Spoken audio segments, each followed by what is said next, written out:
كان عليه حكم 3 سنوات، الآن قسما بالله اني مطمئن لأن في رجال صادقين. اليوم أشهدكم يا شباب الكويت، يا حرام الكويت، أرجوكم أن لا تختلفوا، أن تتكاتفوا في وجه هؤلاء الفاسدين اللي من حول السلطة دمروا البلد، دمروا المؤسسات، سرقوا المال العام، داسوا على أرض الكويت بأموال فاسدة، بأموال الشعب الكويتي. لذلك هل يجوز أن نختلف يا شباب؟ هل يجوز أن نتراحم على القيادة؟ نحن اليوم نقول أيها الأخوة، نحن نقول اليوم نحن فداء لكم، نحن فداء للكويت. ونقول لولي الأمر لن نتخاذل ولن نرجع ولن نستعطفكم ولن نتهاون ولن نقول لأحد ولن نتفاوض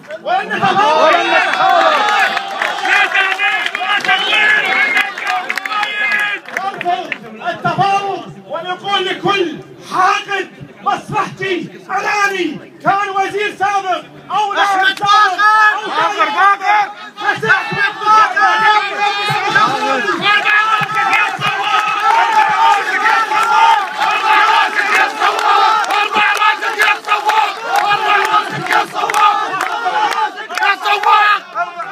يحذر كل متخاذل، كل صاحب مصلحه يسعى الآن من خلف الكواليس على شباب الكويت حتى يغريهم بدورات أو بعثات أو تعهدات. نحن كلنا بالسجن.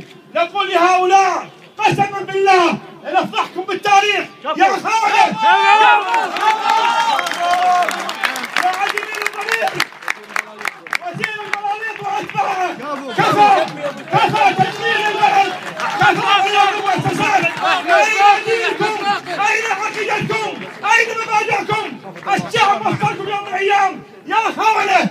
نقول لكم قسما بالله سجننا اليوم لن يقف الشعب الكويتي. هو شرف نحن أبناء هذا الشعب، نحن نحمل دين في قلوبنا. نحن صادقين مع الأسرة الحاكمة، صادقين مع الكويت، صادقين مع الدستور. لن نسمح لكم يا خونة.